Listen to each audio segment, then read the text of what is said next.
Welcome back to Sunday Vibes, one and all. Unfortunately, as you can tell, we are not in the pub this week. It is me, Chris and Pat, because we are interviewing some footballers, some very exciting footballers, so we'll be bringing you that on the channel very, very soon. So let's get that out of the way. We're not at the Phoenix, we're at home, but how are you, lads? Yeah, I'm all good. Aren't you interviewing KDB soon as well? That is some primo Premier League ginger heritage right there, Tomlinson. That's an amazing name, mate. Yeah, I mean, fingers crossed that one goes through, but that's meant to be tomorrow, and that's part of the reason that we're not shooting in the pub, so apologies, that is partly my fault. And are you taking James Ward-Prowse? We might be, but as ever, footballers are very indecisive, a little bit unreliable when it comes to off-the-pitch activities. So, hopefully, fingers crossed, because we think it'll make for a great video, yeah. I hope you'll be showing James Ward-Prowse some of the clips of Patrick Van Straten's opinions of him in recent weeks. Pat, how have you been? I'm good, man. Like, if James Ward-Prowse is as bad at defending himself as he is at playing football, then I don't really have anything to worry about there. Right, let's move swiftly on. Good job that this goes out after the interview is supposed to happen. Let's hope that Southampton's social media team don't do their due diligence either. Yeah, good. Do they even have anyone on staff anymore? I thought they'd sacked everyone behind the scenes. Right. Well, we might be talking about Southampton. I haven't seen all the way to the bottom of the script yet, but today we're looking at how to fix your club's biggest problem this season. Now, this kind of came off the back of some Liverpool debate that we were having in the group chat. We were tempted to do this specifically about the Reds, but we've chosen to open it up and ask you guys at home what the biggest problem is for your team as well. Happens to put the tweet out during the week. We're going to be reacting to some of your claims about what your club's biggest problem is. We're going to start though with the Reds, because we wanted to talk about the Reds quite heavily on this show. They have had such a mixed week. Obviously, 7-1 win against Rangers, but the terrible results last weekend against Arsenal. And Aidan says that his feeling is that Liverpool, our midfield, isn't good enough for the system we play and is hurting other areas of our play, i.e. fullbacks being able to push up the field properly. He thinks that that's the problem, is the midfield. Hamster, is that the problem? Oh, we're just going to skate over you saying I haven't made it to the bottom of the script yet at the start of the show. Yeah. Apologies. Good job that I spent, half a day preparing this and you've not even scrolled to the bottom yet. So, yeah, once we get past Liverpool, it's just roulette, Russian roulette from Tomlinson. We can start with Liverpool then. But I kind of disagree with the sentiment that the midfield is hampering the attack. I think it's probably more so the defence, and we'll get onto that in just a second, because attacking-wise, they're still largely finding a way, aren't they? Scoring 2.25 goals per 90. That's only bettered by Manchester City and Arsenal at current in the Premier League. Although that's probably been skewed somewhat with the 9-0 victory over Bournemouth. But every top side this season has battered someone, haven't they, at some point? Not to the tune of 9-0, but you know what I mean. But yeah, like the Rangers win sort of showed, they're still capable of being devastating in attack when their big players, their forward players, are on song. They might suffer a little bit with Diaz being out until after the World Cup. He was starting to look like one of their best players, wasn't he?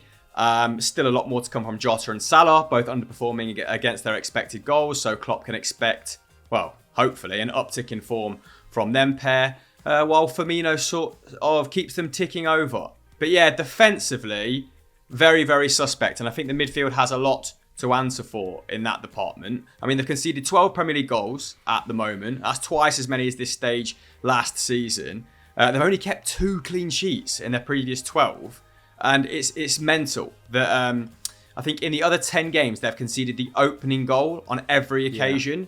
So just concentration levels at the start of games, really alarming. And it's taking them to go behind to really kick into gear, which is not a great habit at all. And just look really frail, don't they? In comparison to the previous 12 Premier League games, where I think they kept 10 clean sheets. And it's largely the same personnel, which is why people are scratching their heads. Is it a fitness problem? Is it a attitude problem? Like, a lot of people are spending a lot of time getting to the bottom of this, aren't they? So I thought we could look at the midfield first, like the most used midfield in that 3. I know they've gone to a 4-2-4 in recent weeks, and sort of pinpoint where we think is the problem. Obviously, Elliott, Fabinho, Henderson have all interchanged at various points, but the most used 11 does feature those players. And I don't know, when I think what needs fixing in this department, straight away I navigate towards Henderson. I don't know if I'm being unfair, just because he's the oldest, but it does feel like his numbers have experienced the starkest drop-off, and I think he's just being asked to do more than he's physically capable of at the moment. Do you pair think that's fair, and do you agree? I think Jordan Henderson previously covered for a lot of what Trent wasn't able to do defensively. And I think that certainly dropped off just in terms of his sort of physical attributes, his ability to get around the pitch and just be a pure like ground eater. And when you lose that from Jordan Henderson's game, I don't think he's necessarily the most technical on the ball. I just don't feel like Jordan Henderson this season, surely the plan wasn't to have Jordan Henderson as the starter, as the guy, especially if you're playing a 4-2-4, this new formation that Liverpool are trying to work on. I'm still very unconvinced that works for Fabinho and Jordan Henderson in midfield, even though at Arsenal, in the first 45 minutes, I actually thought Thiago and Jordan Henderson were quite good. They were still exposed quite badly in transition, I felt like. And yeah, I just don't feel like that combination is very well balanced. I don't know what you think, Pat. Yeah, it's an interesting one. I think the Aiden's instinct here is absolutely right. The issue is the midfield. Like, if there's one thing that needs to be figured out here, it is the midfield. Because when Thiago and Fabinho are on the pitch, I don't really have big concerns about Liverpool. I think they're kind of okay. And you're right, in the first half against Arsenal, I thought Thiago and Henderson were playing around Arsenal's midfield with ease. Arsenal did that thing that they do a little bit, maybe because they're young, maybe it's an Arteta conservative thing as well, but they scored and then they went into their shell and weren't really pressing the midfield as much as they wanted, and Henderson and Thiago were able to play around them. Obviously in the second half as well, Arsenal were massively aided by Trent having gone off, which meant that Liverpool struggled to play out. Yeah, I mean, at times in the past, Henderson has been that guy who's kind of dropped out into the right back zone so Trent can get up, which was something that both improved Liverpool's defence and improved their attack. Now, it's telling in the early stages of the season, not only how many clips we've seen of Trent making defensive mistakes, but just how many clips we're seeing of Trent defending in the conventional right-back space, which actually isn't something that we're kind of used to seeing from him. He's normally playing where you'd sort of expect to find a wing-back rather than a right-back, which is one of the things that's kind of cost him in the England setup. I kind of think they were expecting that Hendo would have to play quite a few minutes this season. After they failed with the move for Chouameni, I think they were like, we're just going to have to make do with this midfield for another year and hope that Henderson hasn't completely fallen off. Hope he gets a rest in the middle of the season if he doesn't go to the World Cup, which, you know. And that will maybe tide us over. And I think they were slightly surprised at how bad the drop has been. But he's 32. Like, this is what happens. He's been fantastic for Liverpool 4 years. He's still a great passer. He can still do a bit of ball carrying. But that inability to cover space on the counter, woof. It just really, really, really costs them. So that is an issue for me. I think Elliott's an issue as well. But you kind of make do with it. Like, Elliott has zero defensive presence. That is a problem. Henderson, at least when he kind of has a small area to guard, he can do it, and he's got the physical presence to do it, and he's got the instincts to do it. Elliott doesn't really have the strength or the instincts right now, and that's understandable. He's played in the past as kind of a hybrid attacking mid-winger, really, you know, when he was really putting up insane numbers in the Championship. But when you've really only got Fabinho holding it together in there, it's a problem. So if you said to me Liverpool are going to have Fabinho and Thiago on the pitch for the rest of the season, every game, I'd kind of have zero concerns about them. I think they'd be fine. But the worry is both those guys are injury prone, and that makes me wary. Do you think, let's say this weekend, for instance, they've obviously got the best team in the league, in my opinion. Obviously, Arsenal are top, but they've got Man City, who flood the midfield. Can they, surely they can't go into Sunday's game in a 4-2-4. I cannot see a world in which Klopp goes into that game with even Thiago and a Fabinho balance in there. I think it kind of depends who you've got it in the defence. I mean, they've got extremely rangy defenders, right, who can cover a lot of ground, and it depends who's in that front line. You could call it a 4-2-4, but you could call it a 4-4-2 as well. I mean, I've just been writing a script about 4-4-2, and it's just the way we talk about formation is kind of outdated. Like, it's not really how it works anymore, right? Like, players play roles as opposed to positions. So the question will be, is everybody kind of fit enough and firing to play the way that Klopp needs them to play against a team as good as Manchester City. Because, Firmino, incredible performance in front of goal this season, but does he have the mileage in him to sit deep on whoever's playing at the base of midfield and prevent guys from getting forward? That's an open question. Diaz being out, okay, does that mean that Salah has to do more build-up, and that means they've got less of a goal threat and they're more reliant on Jota and Nunez getting into the box? These are all the things, the kind of trade-offs that concern me a little bit. It's entirely possible that basically no one can hang with City right now. City are playing as well as we've ever seen a team play. They're playing, I can't remember, in the last 10 years, there have been a couple of teams that have played at this level, but City are absolutely up there with the best teams from the last 10 years right now in the numbers, and just they look irresistible. So it's possible that they could get every decision right and still get battered in that game, because that's what City do right now. So I don't know. I'm not sure how much we'll learn from that if they lose. If they win or if they get a result, then that'll be kind of interesting.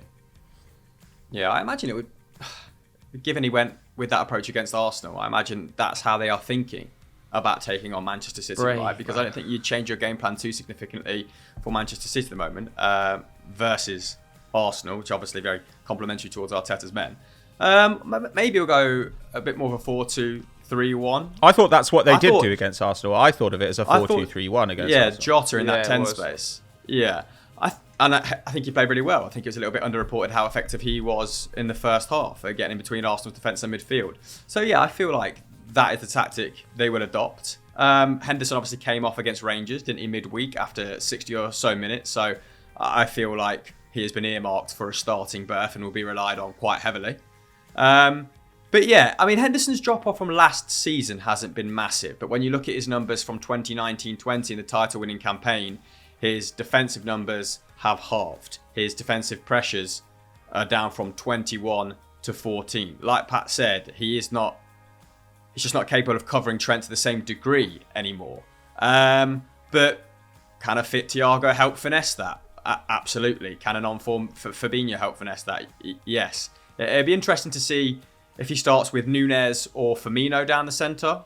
With Diaz out, will Nunez be entrusted with a wider role? Maybe, like one he took up at Benfica. That could be interesting. I'm not sure. How do you feel, Tomlinson? I would not be going with a 4-2-4 or a 4-2-3-1. I know that we spoke about the 4-2-3-1 just then as well, and potentially having Firmino sit on Rodgers or something like that. Right. I just think you've got to have a packed midfield against Manchester City. I think they are going to crucify Liverpool on the transition if they play a 4-2-4 with KDB running into those spaces and Cancelo pulling out wide. I think that'd be just such a risky strategy. And I think if there's one team in the league you just can't do it against, it's Manchester City. But he might go with it. He might go with it and think, you know what, we're not going to beat City anyway. Let's just keep playing, plugging away in this method and new formation and new shape, because going forward, that's how we want to operate. And if he does that, do you know what, fair enough, because I think if you asked 100 people on the street right now who wins on Sunday, I think 90 of them probably say Manchester City.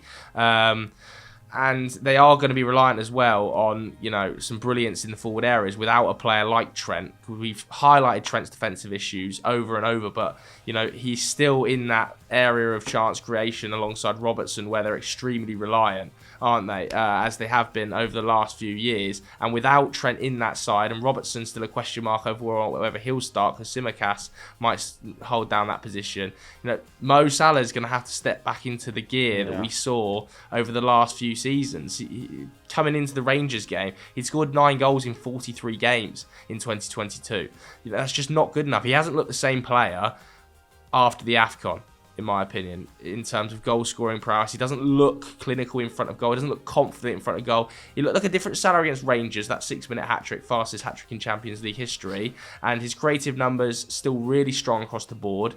But his goal scoring numbers, shots inside the box, his expected goals, they're just not what they were. I feel like he's playing too wide. I feel like he's got too much chalk on his boots. I want to see him closer to the box. I want to see him closer to his other forwards. Pat, what do you think about Salah? Is it a terminal issue because of his age? He only signed a 5-year contract recently, or is it just getting more central? No, I mean, he scored, like you say, he scored a hat-trick about 15 hours ago. I think it's fine. I think my answer to this is kind of related to what Chris was saying as well, about like, it's not necessarily that Henderson's numbers have dropped off a lot, but I think when you have a really finely honed machine, you know, it's kind of like an F1 car. Like, Klopp has built this system which perfectly compensated for Trent's deficiencies and highlighted his strengths, and where the attack, everyone knew each other, everyone knew each other's movements, everybody knew the space that the other guys wanted to take up. And in that system, when one thing sort of starts to spin off its axis, somebody gets injured, somebody's out of form, somebody leaves the club,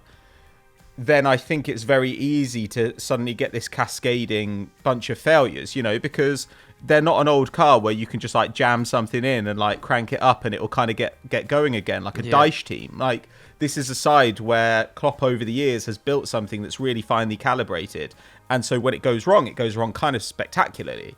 So I think that's possibly it as well, you know, with Trent sitting deeper. That means that Salah is occupying a wider space. Salah occupying a wider space means his shots are not coming. He's not getting the same volume. He's not getting them from the same places. So then, you know, his numbers start to decrease as well. And that means that defenses don't have to commit quite as much energy to containing him as they did before. And they can kind of spread it around the pitch. So it's very easy to see how one issue turns into several issues. Yeah, to me, I mean, the best path to Liverpool being great is the system that maximizes Salah. So you definitely want to find a way to get him inside. I just struggle to see what that is. With Trent out, you've got Gomez playing right back. The other wingers they have with Diaz out are not really build-up guys. Jota could do it a bit, but it's not where he's excelled for Liverpool. Nunez doesn't do it. Firmino has previously done it, but again, does he have the engine at this point in his career to do it? These are serious worries. So I wouldn't be surprised if Salah in the short term has to play a slightly different game and do a little bit more build-up, because in the absence of Diaz and Trent, I'm just not sure where that creativity is coming from. Yeah, because the normal one on Twitter as well, Practic_LFC, he wanted to highlight as the biggest problem the lack of investment from the owners. What do you think happens to that? Yeah, I mean, let's keep this section pretty short because we've spoken about Liverpool for quite a long time now, haven't we? But, I mean, they've spent roughly £240 million gross in the last 3 summers, which isn't insignificant, is it? And that would have rose to, £300 million had they got Tchouaméni. And I think they were fairly confident of landing him before Real Madrid came in with that sort of above market value offer. But I think what he probably means there is that Liverpool haven't spent in a way that's competitive with their rivals or on par with their rivals. Man City having spent roughly £400 million during that time, again, gross. Manchester United, £425 million. So I suppose comparatively speaking, I can see what he's talking about, but they have spent enough to still be a Champions League team, and I think the numbers under the hood suggest they are still a Champions League team. So you've just got to trust that FSG have a long-term plan, and when you move for players, or when they move for players like Tchouaméni, I think that probably points towards quite an exciting long-term plan. I imagine there's a marquee midfield signing coming next season, but who that is, we don't know. Obviously, we like to kind of speculate it being Jude Bellingham, don't we? But that is because his playing style has been compared to Steven Gerrard's time and time again. So I suppose they haven't spent enough to stay competitive with Manchester City, but like I said, enough to stay in that top 4. And I think Liverpool fans have every reason to be positive moving forward. Yeah, I think there needs to be a bit of patience shown here. Just a little bit of patience shown by Liverpool fans, because I'm fully convinced they're going to turn it around at some stage. And you know, some of the batterings of Jurgen Klopp over the last few days on social media, obviously not stadium-going fans, but just ridiculous. Let's move away from Liverpool, though. Let's go to Aston Villa up next, because that was suggested by WB on Twitter. He says the club's biggest problem, Steven Gerrard. I mean, I have to say I watched the game against Forest on Monday Night Football, and it was absolutely one of the driest games of the season, honestly. Entertainment-wise, it was painful. The forward players that Steven Gerrard has at his disposal, I think, you know, it was put to him in the post-match interview saying, you know, these players aren't performing. He said they need to do more. You know, Danny Ings, Ollie Watkins, Buendia, Philippe Coutinho, Leon Bailey. I mean, Jacob Ramsey when he gets into those forward areas as well. To be the 3rd worst side in the league by expected goals, and they've played a game more than some teams around them as well, it's almost shameful. Like, it's so boring to watch. It's so boring to watch. I think that, like, I wouldn't sack Gerrard, but I think there's got to be serious question marks asked about whether or not Mick Beale was the guy who was working that forward line into the right positions, given the job he's done at QPR subsequently, got them joint top of the championship table. He's then left, and the XG is off the charts. It's like so bad. I don't know what's gone on. Yeah, I think the only thing keeping him in a job at the moment is the fact that they have the 7th tightest defence, don't they, by expected goals against. Defensively, they are pretty sound, but that has come at the cost of any sort of forward thrust, forward impetus. So it's quite hard to complement a side on their defensive solidity when it comes at such a significant cost. Yeah. I mean, just 3 sides average fewer shots per game than Aston Villa this season. They have a lower expected goals than Wolves, and Wolves fans, bless them, have only seen 3 this season, haven't they? In reality, that's how it's panned out. Yet to win away in the Premier League, it's really tough stuff. And in that game against Forest, just to go back to the Monday Night Football, they had 5 minutes after half-time where I thought they were in the ascendancy. I thought they were really positive. They looked quite sharp in attack. But then after that, I thought that the game's outstanding player was probably Morgan Gibbs-White. And, who cost Forest £42.5 million. Is he a £42 million player? No. Did he look like one of the few players on the pitch at that point capable of playing to the level of a £42 million player? Yes. So, yeah, for the game to finish pretty evenly with the league's basement side, extremely alarming stuff. And I know that we've all had mixed feelings about Gerrard's not only his tenure, but the fact he was given the opportunity in the first place to manage such a storied club. I think he has to get things right before the World Cup, or the club might use that time to reevaluate. So this is such a vital period for his managerial stint there. I mean, Pat, I want to come to you here. Like, I think the simple question is, have they got better since they lost Dean Smith? Like, since they sacked Dean Smith, are they a better side now than when they sacked Dean Smith then? And for me, the answer is no. I think they were better last season. Their numbers massively improved after Dean Smith left. And to be honest, Dean Smith has historically been not a great manager. He's fine. He's probably like Premier League average maybe, or maybe a bit below now because the managers at the top are so good. Villa would take Premier League average right now. Yeah, but 10th to 13th. But last season they were much better than Premier League average. Their numbers by the end of the season they were kind of in about the 8th range, which is pretty good. So the question is whether it is a Beale situation. Like, that seems like an obvious narrative that makes sense here. What's interesting is the fact that the attack is so bad, but the defense is okay. Because when you look at that team, you kind of think if I wanted to replace some personnel, there'd be some defenders, and I'd put in a DM with Kamara out injured. So it's quite strange that he's not getting anything out of that attack, and that is a pretty big red flag, I think. Like, when you hand somebody this level of talent and they can't produce anything from it, I get concerned, because there's nothing. It's actually quite hard to think of teams outside the traditional big sides who have better attacking personnel than Villa. Villa have a really, really good front line in there, and great fullbacks. Yeah, and if I know I like Digne more than you do. Yeah, I don't really like him as a player overall, but you can't argue against his attacking output. He's clearly got a great delivery on him, and Cash, I think, is a really good player. So there's plenty to be done with that team, and for whatever reason, it's just not working. I mean, obviously, a lot of people.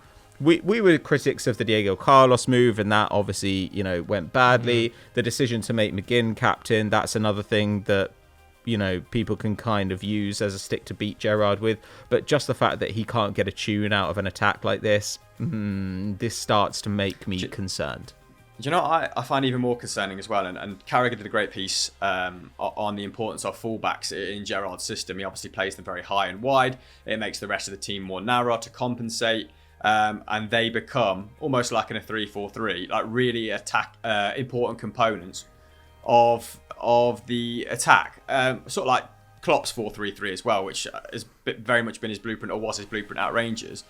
But the creativity in the middle of the park, to have like 5 or 6 players in there who are all capable of unlocking, sitting defences. Buendia, Coutinho, even like Watkins is very busy in there. Danny Ings, his link up is pretty decent at times when he has to drop off.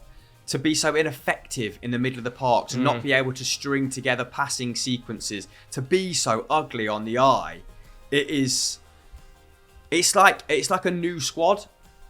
It's like they've just been thrown together a matter of weeks ago in a situation which is a situation Steve Cooper finds himself in. But there was just no harmony or chemistry whatsoever. Yeah. And I got really bored by minute 60, 65. Yeah. Villa fans, let us know what you think about Gerrard in the comments below. I know there's quite a lot of negative reaction out there about him in the Villa community right now. Let's go to Tom Quirk, though, because he wants us to talk about West Ham, which we don't always do. So let's talk about him now, because he says the biggest problem is figuring out our best 11 and how to utilise Paquetá in his best position. Now, I have to say, over the last couple of weeks, I think at the start of the season, West Ham looked quite shaky. They didn't look themselves. I even thought players like Declan Rice looked a little bit cooked. But I think over the last 2 or 3 weeks, you've actually seen West Ham starting to find a better 11. I think that Jarrod Bowen and Scamacca have started to figure out a really nice partnership. That's come at the cost of Mikel Antonio, but probably the right idea, given that Scamacca's got 3 and 3 and Jarrod Bowen's got 2 and 2 going forward, in my opinion. And that has allowed Paquetá to kind of pick the ball up in midfield areas and progress the ball a lot more. Because, he started slowly, but when he gets into the more advanced positions, I think that's when he's at his best. He was absolutely brilliant at the weekend, I thought, even though they were lucky to beat Fulham because of the handball decisions, and it was never a penalty on Craig Dawson, in my opinion. But I think they're slowly getting there. It's just that David Moyes is taking a little bit of time to work it out. Yeah, he got the assist against Fulham, didn't he? And I think he took 4 shots. He created 2 chances. They were by far his best numbers on a per 90 basis in his 4 starts in the Premier League this season. I think the Conference League has been great for West Ham. It feels like it's that competition that's given them sort of boost, and that's maybe because Scamacca found his feet there first and then seems to be translating that form to the Premier League now. But yeah, Paqueta's numbers not great at the moment. I think it's less than half a chance created per game, only averaging 1.5 shots. His defensive contribution, which was always sizable at Lyon, has been a little bit it's been missing here somewhat, but this just reeks of a player finding his feet. Yeah, man, and I agree. He's got the class, he's got the quality to have a really big impact there. I think the more at Pepe's Stroma brought a more interesting topic to the table. I think he identified Thomas Souček as problematic in that West Ham side. Now, I mean, he was obviously superb when he joined them, so that's quite an interesting little development. I mean, either you got any strong feelings on that? I just think that it's tough to find a midfield balance without Souček in the side for David Moyes, because he's relied so heavily upon that double pivot in the past that he must be thinking both continuity and allowing Paquetá some freedom to go forward and create with the likes of Scamacca and Bowen, that he wants the solid base of Souček and Rice, because classically Moyes' sides have been built off extremely solid foundations. So I would be surprised to see Souček moved out of the team all the time, because yes, he's not having a good season, but there's just that consistency that Moyes likes. Like, I don't necessarily agree with it, but it's definitely a Moyes thing. I don't know what you think, Pat.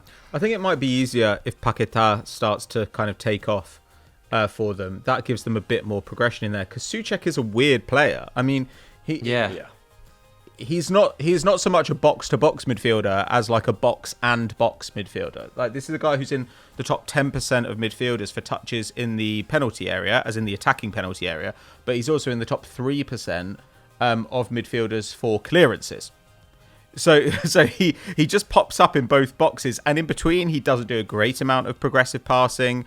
He's obviously not a dribbler. He's kind of just a presence. That's not so much. It feels like Moyes has accepted his lack of nous on the ball.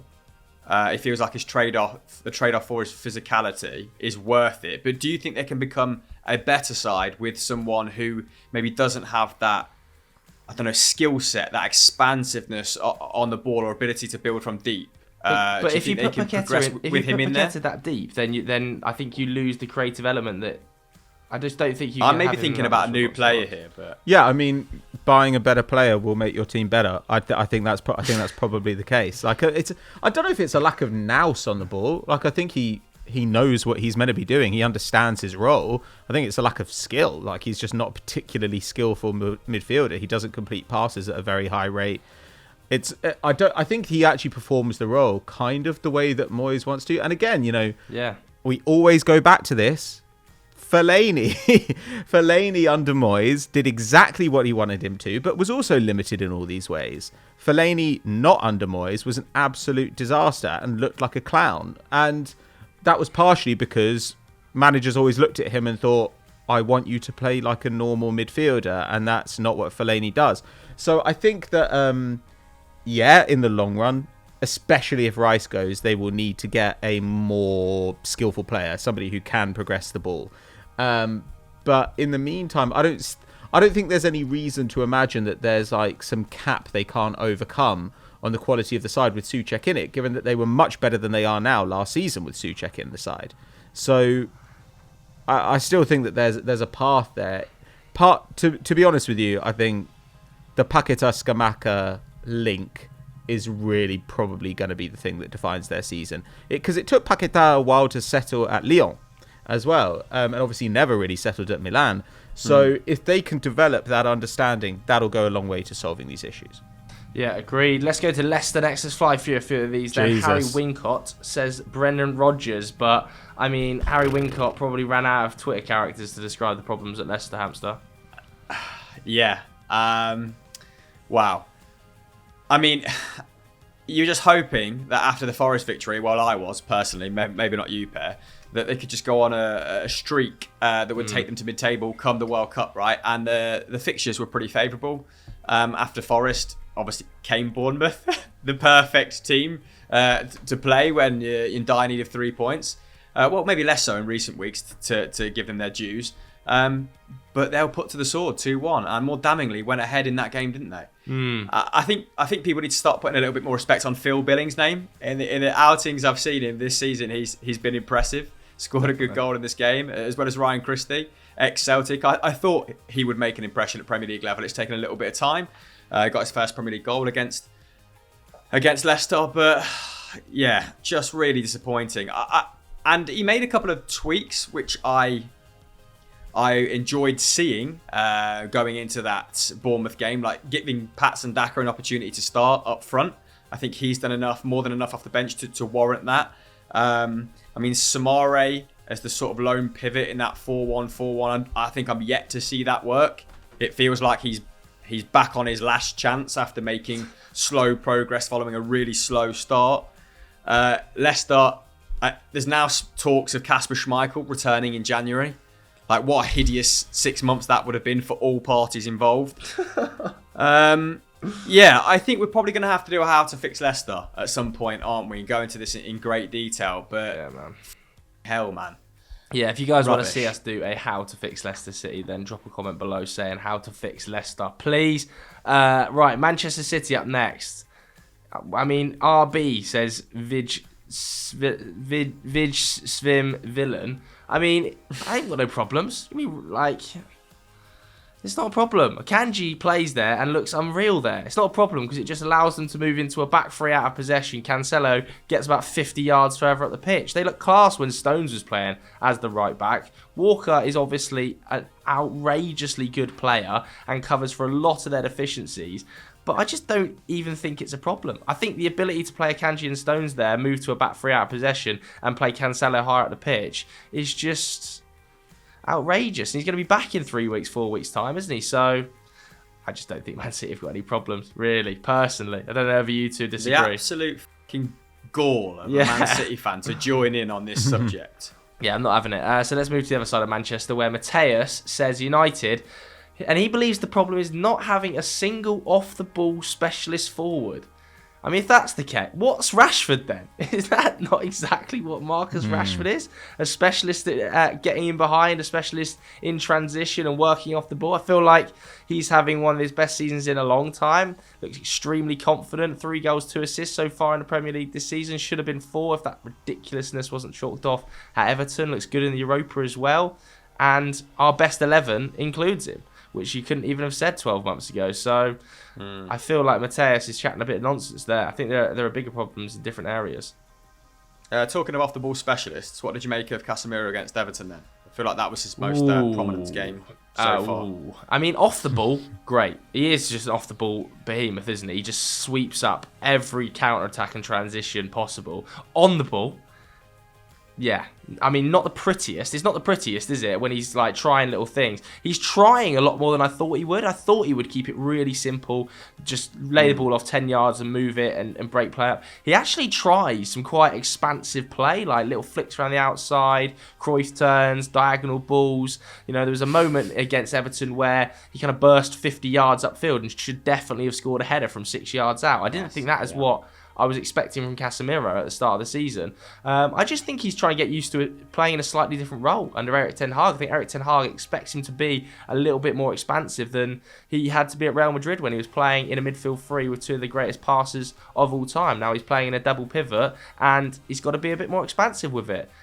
I didn't think he was man of the match in that game. I didn't think he was terrible either. Some people, like I think George Wright in the WhatsApp group, was just demolishing him, but I think he was fine, and I think across the course of the season he'll get better.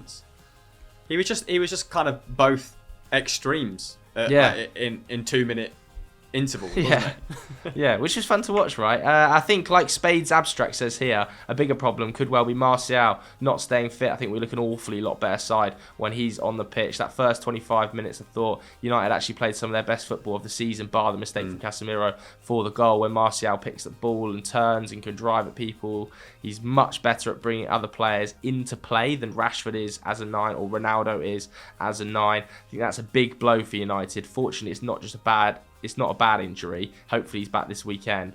But it's just the consistent nature of different injuries. He's just so unreliable, Marcus Rashford. So I do think him being fit has a big influence on our season. Yeah. I thought Ronaldo was really good when he came on. And he showed he was good. His body language was good, wasn't it? Like, it helps, achieving that landmark 700th goal. Incredible. But that aside, output aside, he was dropping back in, linking up play well, helping out defensively when he could. So I don't think... Well, I'll ask you the question. You're the Manchester United specialist.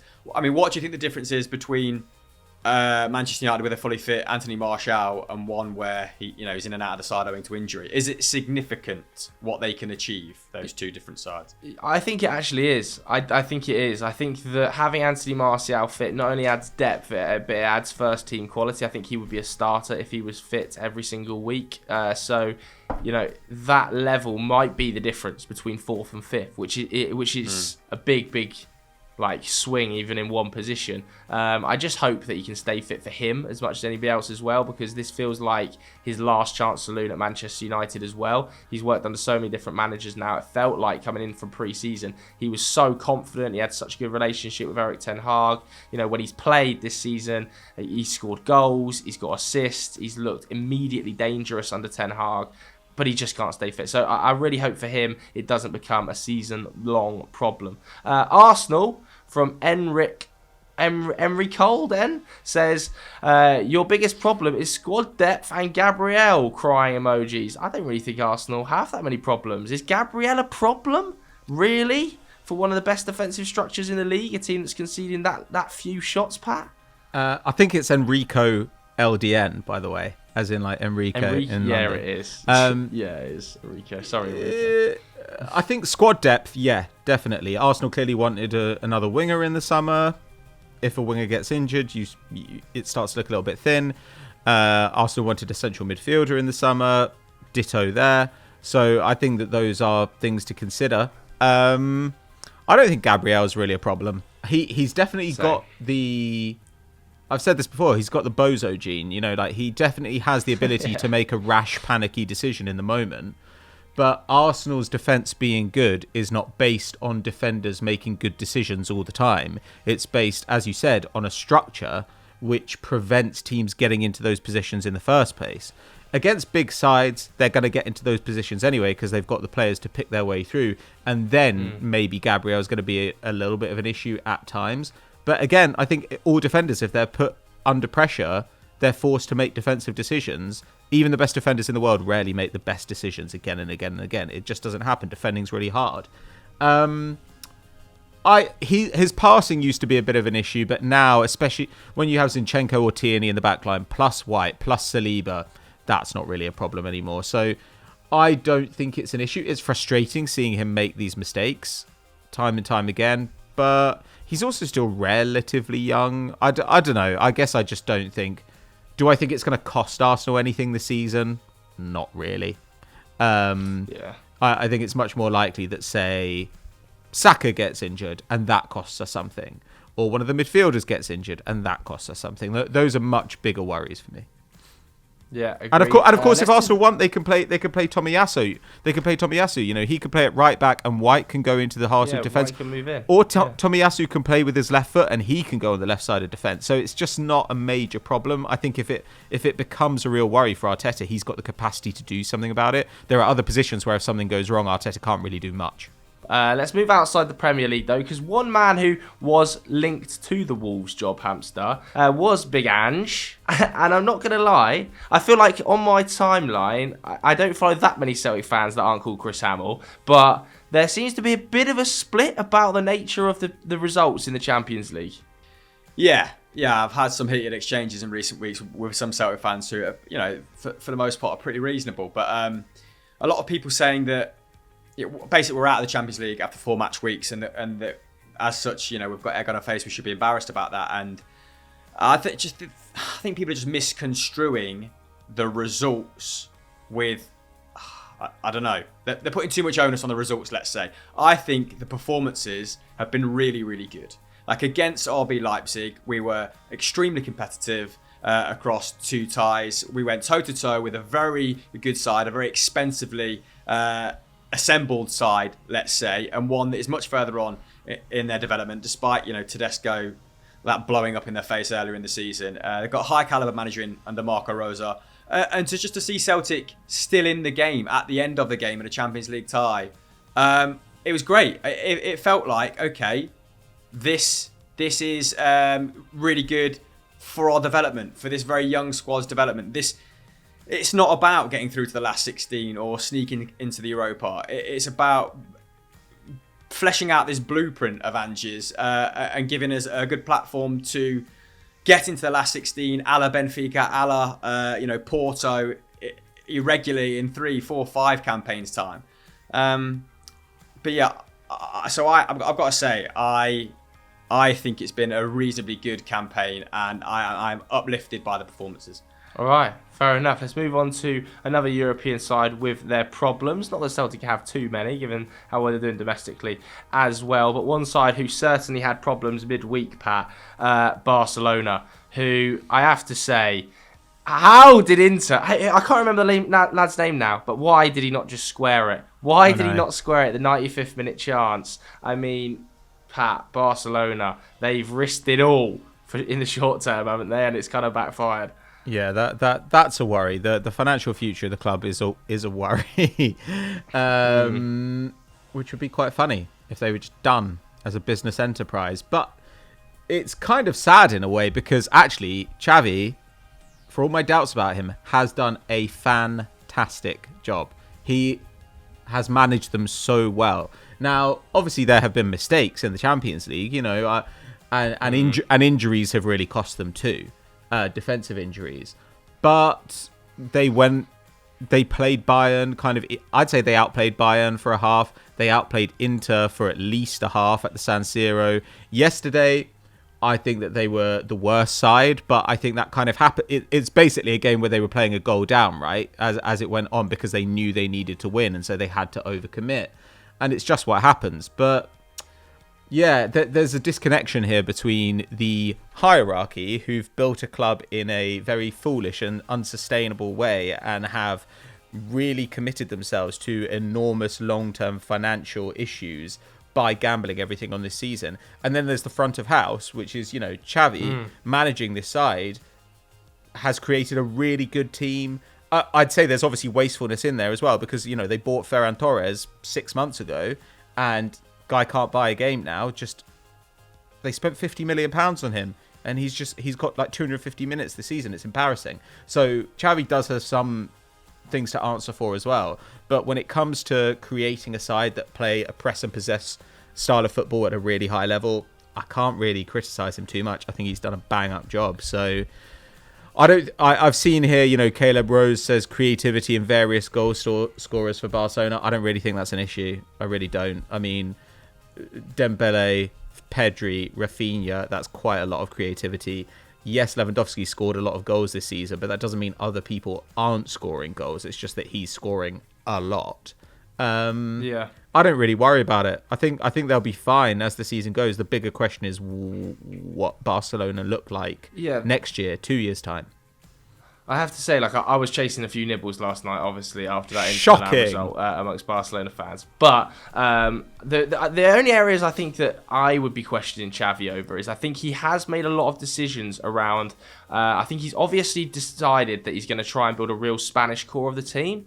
And I do think there have been some decisions made about signings and sales that have been based around building and having a lot of players that are Spanish. I think the signing of Marcos Alonso also, and even the decision to play him last night against Inter Milan over Balde, I think that was a really bizarre one, to be honest with you. The decision to let Serginho Dest go when you don't actually have a recognised right back, and although I suppose it's Sergio Roberto who's the fourth captain, I think there are areas. I thought immediately they looked better. For instance, last night when De Jong was on the pitch, I thought they looked miles better when De Jong was on the pitch last night. And the continued kind of decision not to play him because he wants to have this midfield free of Busquets, Gavi, and Pedri. It's just. Yeah, it's a bit puzzling for me. I think I agree. He's done a really good job, but I think he definitely has had a hand and a heavy hand in some of the recruitment decisions that have been made, and I think that has to fall on his door. All right, then. Let's just do one quick personal question then before we wrap this up. Carl Barks, I love this. Best jam flavour. Now we are getting niche. We're into flavours of jam. There's only one correct answer here. I'm afraid there's not. That is raspberry. No. Raspberries. No, come on. Afraid not. That's an L for you, hamster. It will be apricot. Excuse me? Apricot. Apricot? Doesn't taste of anything. Jam. Oh, you sicko. That's why you use it as a glaze. Oh, to be honest, jam generally is not great, but Chris is right. The one that best balances sweet and tart is raspberry. Except in a peanut butter and jelly sandwich when obviously it's grape. Don't like peanut butter. You're an idiot. Never had grape jam. Oh, grape jam. It's very trad in a PB&J, and it is tremendous. I don't even know what that word means. What does trad mean? Traditional. Oh, nice. It's a shortening of traditional. It is also Chad. Oh. And then I thought of as opposed to Joe's virgin apricot, it's the Chad grape. Yeah. Nothing wrong with apricot jam. Well, I'm going to sound super posh here, but the M&S apricot jam is sensational. Very bougie, mate. Wow. Very bougie, but it's the truth, I'm afraid. Apricot jam. Right, Sky Sports cheese, mate. Let's Sky Sports jam. Let's wrap this up then for another week. If you enjoyed this episode of Sunday Vibes, please do hit the like button, hit subscribe. We will be back in the pub next week. We also have live winners and losers going out straight after the game, don't we? This weekend, the big fixture, Manchester City versus Liverpool. Do you remember who's on the show, Hamster? Yep, it is me, it's Henry, and it's McCubbin. Love it. Make sure you go and watch that on Sunday straight after this episode. Thanks very much for watching, everybody. Sit down. Bye.